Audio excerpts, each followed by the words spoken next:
اعوذ باللہ من الشیطان الرجیم بسم اللہ الرحمن الرحیم۔ کیا آپ کو معلوم ہے کہ اصل حمایتی جو ہے وہ کون ہوتا ہے؟ جواب اس حدیث میں حضرت عمرو بن عاص رضی اللہ تعالیٰ عنہ بیان کرتے ہیں۔ عمرو بن عاص کو جانتے ہیں، فاتح مصر، تو وہ روایت کرتے ہیں۔ صلہ رحمی کا مضمون ہے کہ حضور نبی کریم صلی اللہ علیہ وآلہ وسلم نے فرمایا، ابو فلاں جو ہے وہ میرے ورثاء نہیں، یعنی میرے دوست نہیں، رشتہ دار نہیں ہے۔ تو یہاں پر لفظ جو ہے وہ فلاں کہا۔ کبھی کبھار ہم جب بات کرتے ہیں تو نام نہیں لیتے بلکہ کہتے ہیں کہ فلاں نے یہ بات کہی، تو یہاں پر بحث لمبی ہے کہ اس سے کون مراد ہے۔ مثلا ابو لہب کون تھا؟ نبی کریم صلی اللہ علیہ وآلہ وسلم کے چچا تھے یا نہیں؟ تو چچا رشتہ دار ہوا کہ نہیں؟ تو یہ ایسے مثال کے لیے کہا، اسی طرح اور بھی ہے۔ تو یہاں پر جو ہے وہ ابو فلاں کا لفظ جو ہے وہ استعمال ہوا ہے، ابو لہب کا لفظ جو ہے وہ استعمال نہیں کیا۔ قرآن میں وہ آیا ہے دوسری جگہ پر۔ تو حضور نبی کریم صلی اللہ علیہ وآلہ وسلم فرماتے ہیں کہ فلاں کی اولاد میرے رشتہ دار نہیں، میرے دوست اور ولی جو ہے وہ اللہ اور نیک مومن ہے، یہ میرے رشتہ دار ہے۔ تو یہاں پر وہ جسمانی تعلق کو رد کر دیا، اللہ اور نیک مومنین میرے دوست اور رشتہ دار ہے۔ لیکن حدیث گزر چکی کہ والدین اگر مشرک بھی ہو پھر بھی ان کے ساتھ نیک سلوک کرو۔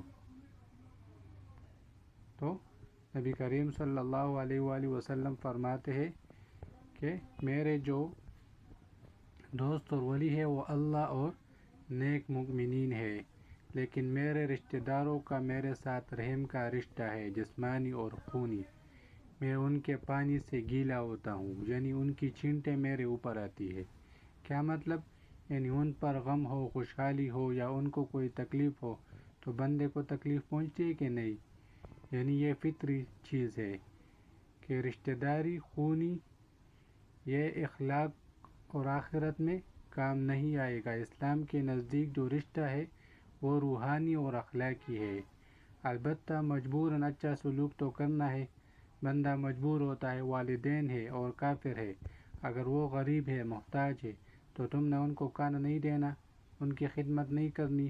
آپ کا دوسرا رشتہ دار ہے، گناہ گار ہے، مجرم ہے، تو آپ نے اس کی مدد نہیں کرنی۔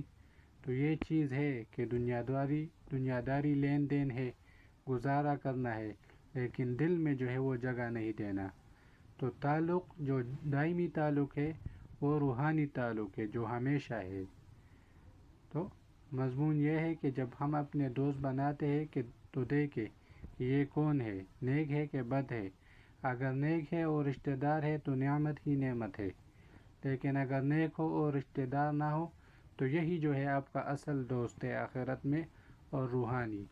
اور اگر بد ہے اور رشتہ دار ہے تو گزارے اور مجبوری والی چیز ہے، اور زائد جو ہے وہ کچھ نہیں۔